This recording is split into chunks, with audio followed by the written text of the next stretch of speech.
Good afternoon, everyone. Today's June 10th. My name is Dan Harrison. You are watching NuPath Live. I'm very happy to welcome you today. We have been talking a lot over these last more than 100 episodes about the gruesome features of the COVID-19 pandemic. And as we all know, many of us, most of us, vaccinated and returning to something that resembles our former life experience. We are starting to see in our lives, various businesses returning back to almost full normal rhythms. And today when I woke up and it wasn't so hot and it was a beautiful, bright summer day, I just felt this, I don't know, this buoyancy inside of me that felt really, really good. Now, that doesn't mean that we don't have challenges. We work in a field where we're constantly having to advocate for the kind of funding we need and fundraise in order to close the gaps in our business model. But to do all of that without having to wear a mask and without having to worry about our friends and loved ones getting sick or dying seems like a blessing. And I'm happy to be where we are today, not where we were a year ago. You've heard me say that many, many times. So today's episode, we're going to talk about a couple of things. We're going to be having Veronica St. Cyr, who actually we recorded a couple of hours ago because she had another commitment today at 3. Veronica is going to talk to us about our Navigating Life app that you have all heard about many, many times now, and most of you are using to communicate, to collect data, to include family members. If you're a family member out there watching and you haven't yet adopted or gotten Navigating Life, you'll want to do that. This is part of a bigger part of our strategic initiative.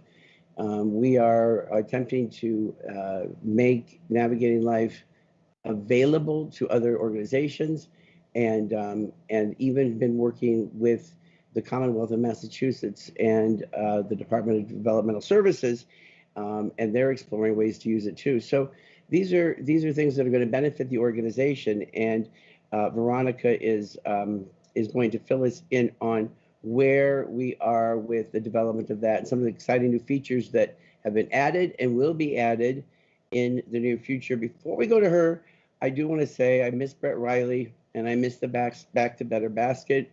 This is the first NuPath Live we've had in about 13 or 14 weeks where that squeaky wheel has not been a feature of the beginning of our episode. So, Brett, if you're watching, we miss you, and we'll have to have you back sometime to roll that basket. But now is the time to talk to Veronica. And before we pull that tape up, I just wanted to give you a little bit of background if people don't know. But Veronica joined us a couple of years ago. She has a background in marketing and radio, and has done all sorts of interesting things in her young life. And I remember interviewing her for a position for Waypoint Interactive, which is a kind of subsidiary of NuPath, in dealing with our Navigating Life product, and interviewed her over the phone, and instantly fell in love with her. She's just a bright spirit and an exciting a force to join the NuPath family. And let's hear what she has to say in an interview that was previously recorded. There she is. Hello, Veronica. Hello. I just love you to pieces. You've worked with us now for over 2 years. Is that right, or right around there? And you've had just a blazing ascendance in our community. And as you've grown into this position, we hired you. Well, it's kind of more complicated than that, but you began working with Navigating Life because we needed somebody to work with our new customers. And you've probably seen the app and all it has to offer grow immensely in complexity and offering. I'd love it if you talk to us a little bit about where things are with Navigating Life right now, and even as we begin to think about using it in different ways to think about building our culture, about communicating with one another, about understanding one another's differences, and some of the things you think may be lying ahead for us. Could you do that? I would be more than happy to. I knew you would. Great. Thanks. Perfect. And I did bring a visual aid with me today so we can actually look at some screenshots of the application as well. So throughout the pandemic, I would say, obviously that was tough for a lot of reasons.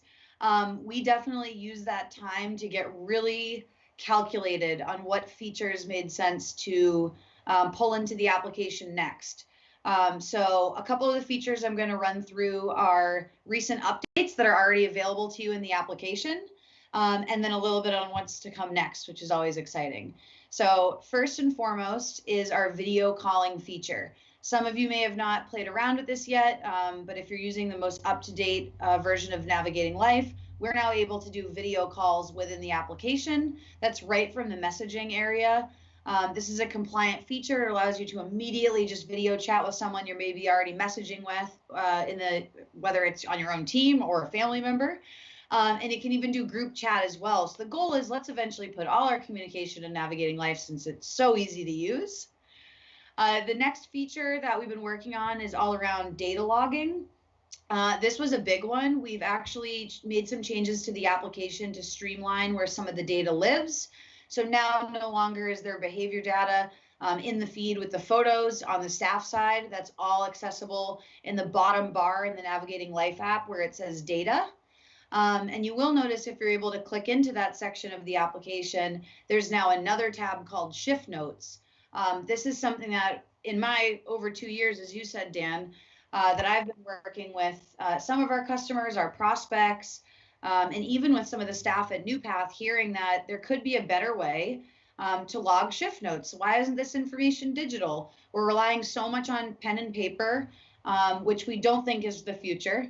Even though technology is changing so quickly, it probably will not stay on paper. So allowing and really empowering staff to take these digital shift notes. And then as we talk about, empowering people with what the information they'll need before they go in for a shift, how great would it be to pop into Navigating Life, open your app, and as you're getting ready to walk inside to a program for a shift, you have the quick hit information you need from the staff member who was maybe on the shift prior. So this just allows, again, for really creating that culture of transparency, communication, and moving as much stuff as we can into these digital tools that we have at our fingertips.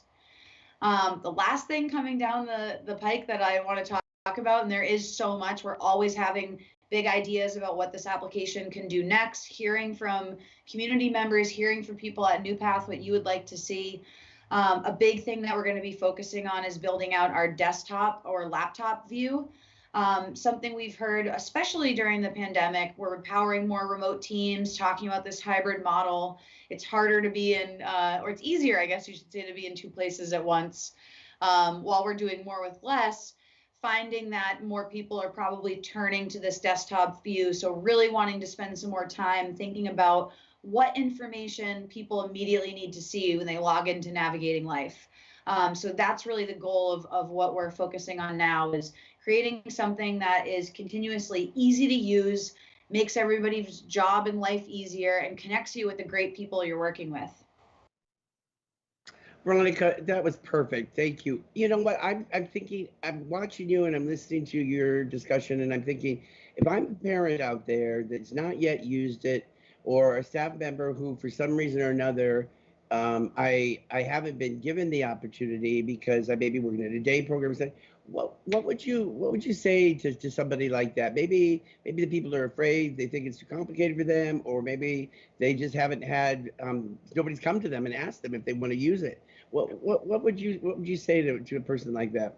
Definitely. I would say for both of those audience types in your example, whether it is a family member or a staff member, it is so easy to use.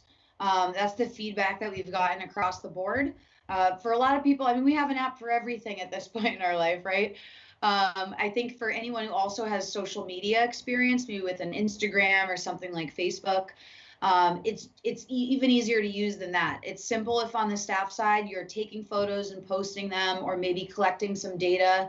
And on the family side, all you're really doing is logging in, and you're immediately able to just be served photos of your loved one and able to see what they're doing in their day, sharing in those memories and experiences that they're having. And then you can immediately message program staff.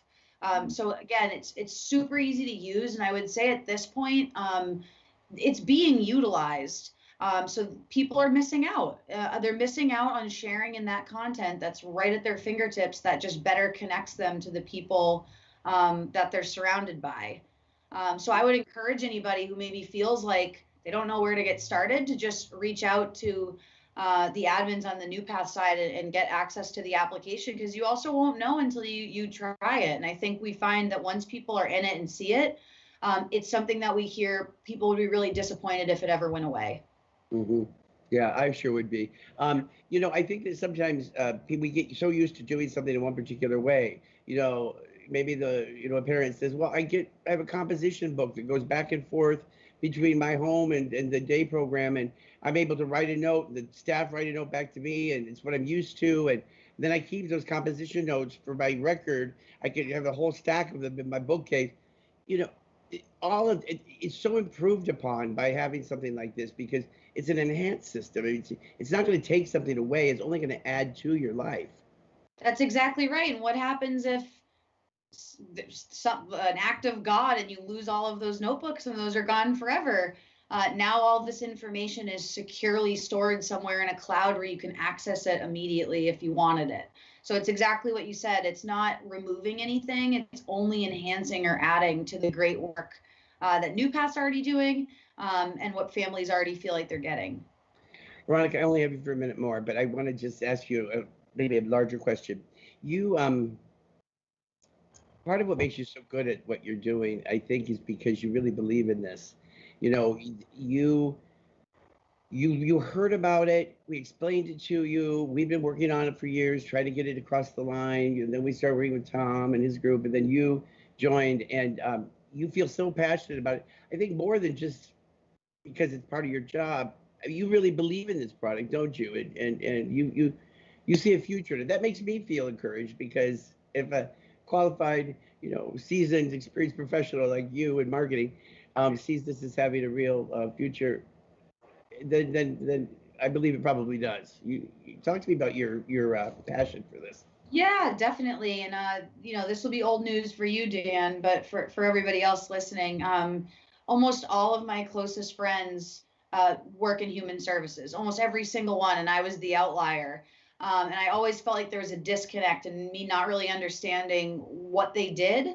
And from finding this other angle in through the Navigating Life technology, I was able to connect with them in such a new and exciting way. And now we could have conversations about where their challenges were, where they were struggling, where they felt like they could do a better job keeping their families informed. And for me, it was such reinforcement when I would just ask them, so if there was a technology that allowed you to take care of XYZ thing you're talking about, it was like, oh, I wish this existed. And I'm over here like, it does. We're building it. So it's just so encouraging to hear from people who are boots on the ground, all working to just improve the lives of people with disabilities, which at the core, I think just unites everybody. And I think that it's just absolutely evolved. The passion started with, okay, I get to do good. Great. And it's so evolved beyond that. And from even getting to meet some of the people in these programs and some of my loved ones who have siblings with autism, for example, I'm now able to see that there aren't other tech companies looking in this industry. And the people that we love in our community who are living with disabilities deserve someone to build technology for them, to surround the community of people, improving their lives and supporting them. And that passion and fire has only gotten stoked since working with similar like-minded people like yourself. Oh my God. Well, your passion is contagious. I love to breathe it and to experience it. You have grown so much in the 2 years that we've worked together, and I can't think of a better person to lead the charge and getting this into more and more programs across the state and beyond. Veronica St. Cyr, you're fantastic. Thank you so much for joining us today on NuPath Live. The next time we have you on, we'll talk more about our expansion into other agencies. How about that? That sounds fantastic. Thanks for having me, Dan. All right. Take care. We'll talk to you soon, okay? All right. Bye. Bye-bye. Isn't she terrific? We love Veronica, and she feels just a complete part of our family here at NuPath, and so many of the new things that we're doing. NuPath has always prided ourselves on leading the way in some innovative, when we believe real game-changing features that could become so beneficial to a broader community. And this pandemic really put things kind of on a pause because everybody was obviously worried about other things like PPE equipment and keeping people safe and not having people die. And of course, that was much more important than some new technology. But now that we're getting back to normal, we're returning some of our sites to trying to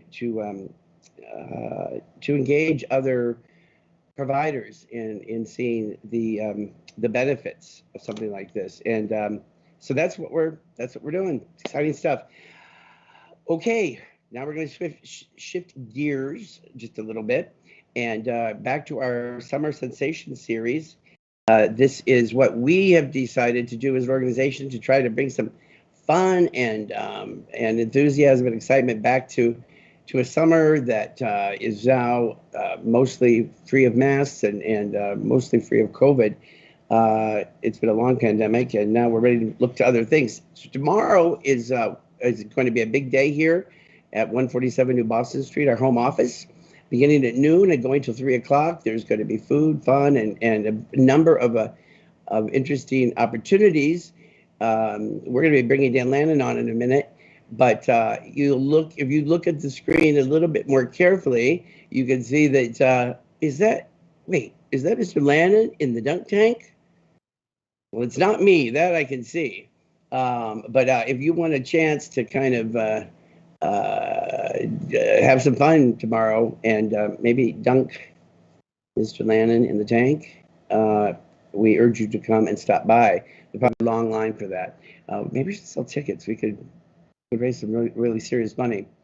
So we're going to have Dan come on to talk to us about where things are with programs, how are we doing with getting all of our population back, and where are we with this workforce crisis. Dan Lannon, is he there to join me? I know he's there. There he is. Mr. Lannon. How are you, Mr. Harrison? How are Hey, you? I'm doing really great. And you're a good sport to climb up into that sort of a stable stool or chair you have to sit in above a tank of icy water. Yesterday probably would have been a great thing. Today it's much cooler. Tomorrow it's even going to be drier. Well, I don't want to say anything that's going to turn you off from coming, but I think that might be a big draw. Forget the food, music, and games. It's the dunking of you in the tank, right? Well, yeah, I can say a couple things. I certainly signed up for it, I think, when it was 92. Yeah. So it sounded like a dream come true to be able to have that be part of the day. And it's not looking that way tomorrow. But it is what it is. And so I can't say I'm looking forward to it. I won't do it without complaining. But it'll be fine. It'll be I'd good. expect nothing less from you, Lennon. Nothing less. I think what really got me concerned is when Karen was talking about this idea and looking for volunteers. I think it was originally pitched as everybody having a half hour, and somehow I'm on the schedule for an hour. So either there's a lot of built up resentment towards me, or Or, people just or, want to have some fun. or you were one of the few people to volunteer so quickly, which you did do, which really shows that your deep commitment to this organization. I wanted to talk to you about something. We're going to talk about where we are with things in the programs, but this morning I attended a legislative event with State Representative Aaron Michaelwitz. He is the chair of the House Ways and Means Committee. He's an important guy. He's the guy that really is in the seat that kind of guides spending for the Commonwealth. And we were really making the case to him as a trade organization, ADDP, and the Providers Council, and the Child Welfare League, and I think there's one other one. But we're all experiencing a workforce crisis in this state, and we have been making the case that we need to address the salaries of our folks, and we get a certain amount to spend on employee salaries. That's kind of calculated according to what the salary index had been, in previous years, and looking at cost of living, but really trying to make the case that where we are as a salary point is not high enough. And so we're doing whatever we can to make sure that our elected officials understand the urgency for. I mean, there's a shortage everywhere, but I don't care about whether or not Starbucks got staff to make lattes. I want to make sure that we have staff to take care of lives. Where are we with our workforce crisis? Where are we with our staffing? Because we can't get people back until we get staff in positions. Yeah, I mean, we're still, HR in the experience group are really being aggressive, trying to get out there, trying to get different ideas, and we have done some hirings, but we certainly, to be able to do it at the pace that our vacancies that we have vacancies right now is something we are not keeping up with, or we won't be able to keep up with. I know that like, we talked about it in one of the meetings, yourself and me and you and a smaller group that were in the meeting. A person comes in, applies for a job in our field, and we have to go through a series of Corey tests and background checks and make sure that they're safe to work in this field. And sometimes that deters some of the people that we're looking to attract, because they can go right out to the corner Subway or to Dunkin' Donuts, and some of the salaries are very competitive. And so we're certainly trying our best. We did institute a few different things. Certainly the stimulus plan, as we called it, referral. If a staff refers an applicant, then they'll get $300, and then the person who signs on and works at NuPath gets $300 right off the bat. No questions asked. And then there's a typical bonus 6 months down the line for the staff who, once the new employee completes their probationary period. So, I mean, we still have those plans. We're trying to think of a few others. Certainly, I think you were talking about your legislative meeting this morning, for which I wasn't on that, but I was on another call this week where we talked about the workforce crisis. And I think what stands out is the acknowledgement from everyone that there is a workforce crisis, particularly in our field, say from the state. But the reluctance to then make an impact to our pay structure, so that we can pay at competitive wages. They want to acknowledge the workforce crisis, but they don't want to address it through the funding, which can get us to raise the staff salaries. And so I think that's the biggest holdup, at least it seemed from all the discussion we were having at the meeting I was in this week. And so I don't know what the break is going to be there, but there's certainly, with the projections that we heard, our agency, as well as all the other agencies that submitted data to ADDP, where agencies are running between the 20 and 30% vacancy rate. That's not going to change overnight, and we need to really find a way to make a change and make an impact and get staff back, or just get new staff and get people attracted to our field. Dan, it occurs to me when we were talking about this, there's been so much attention to the staff that we're trying to attract and the fact that we need staff. And I want to make sure that we just take a pause here and acknowledge the staff that we have, and how fortunate we are to have such a dedicated, committed crew of people that are doing the hard work every day. Because these staff, these men and women that are working with our populations, are doing so in many cases in environments where they don't have the full complement of staff. So they may be very thin. It's the summer. People are wanting to take days off, time off after a long and dark 14 months or whatever. We want to make sure that our staff have vacation to renew and recharge. And so I just don't want, and I know that you feel very strongly about this, that whatever we do, we want to continue to celebrate and acknowledge the staff that we have, and we couldn't do any of this without them. And the event tomorrow is just one small example of what we're trying to do to find just practical, basic, low-cost ways to just, really give our staff a pat on the back, let them know how much they mean to us, how essential they are to our moving forward, and to continuing the important work that's before us. Yeah. Yeah. And I think a couple of things. So true. You just, you hit the nail on the head is as much as we're trying to attract new staff in and trying to think of some of these programs, all we've talked about now for the better part of 8 months to a year was how we can, thank the staff, show our appreciation, make sure the staff feel value and make sure they don't get burned out. I mean, they just went, we all just went through 14 months, 16 months of a less than desirable situation. Some would call it hell. And we want to make sure that staff get their vacation. So some of these ideas and events that you've heard that are coming down the pike and that we're putting on, this is part of what people have given us for feedback that they would like to see.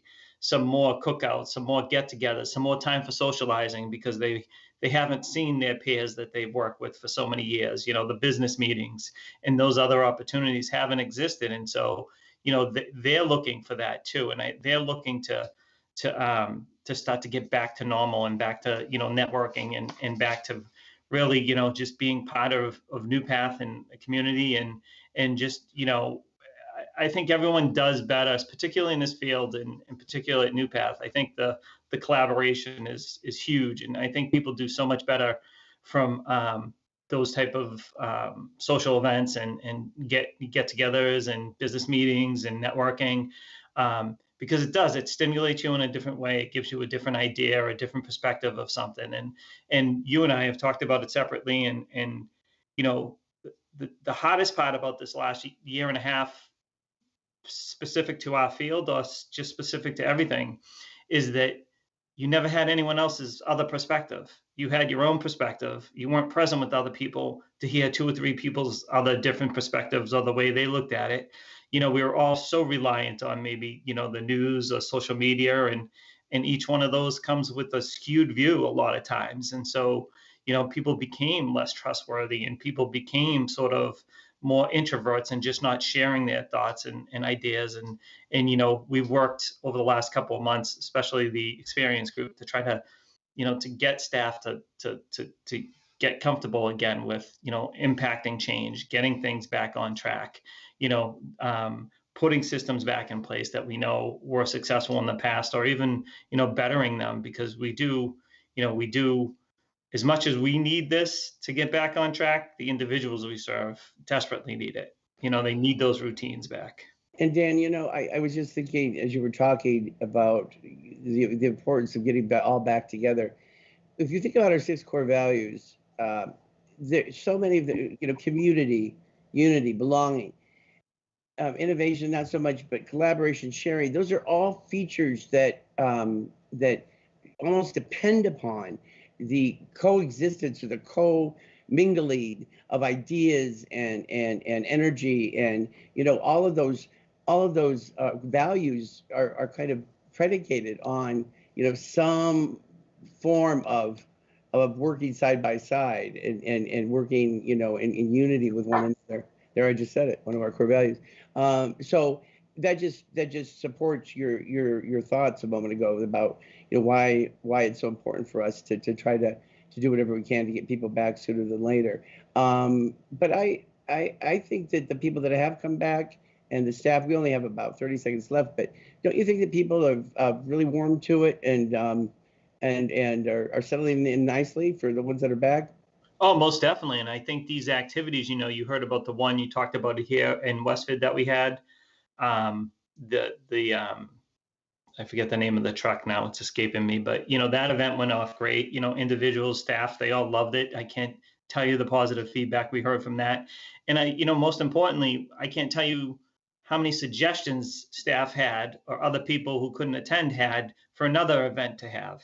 And I think the grand scheme of these things is these are small costs that we can do, that if can get people back to networking, to getting the individuals to see different individuals they haven't seen for a little while, to be able to have some expectation to be someplace at time, to have to leave on time, to all of these things, to behave, to practice your social etiquette, again, where we all haven't had to do that for a while. I think all of that is going to be so vital. And so, we're starting with getting out into the community, the no walls groups, but we're also starting just doing sort of the safe ground that we have, which is, the beautiful facilities and tents and doing them out there. So. Yep. So you framed it a great way to close this off. Again, thank you so much for joining us today, and we'll see you tomorrow in the dunk tank.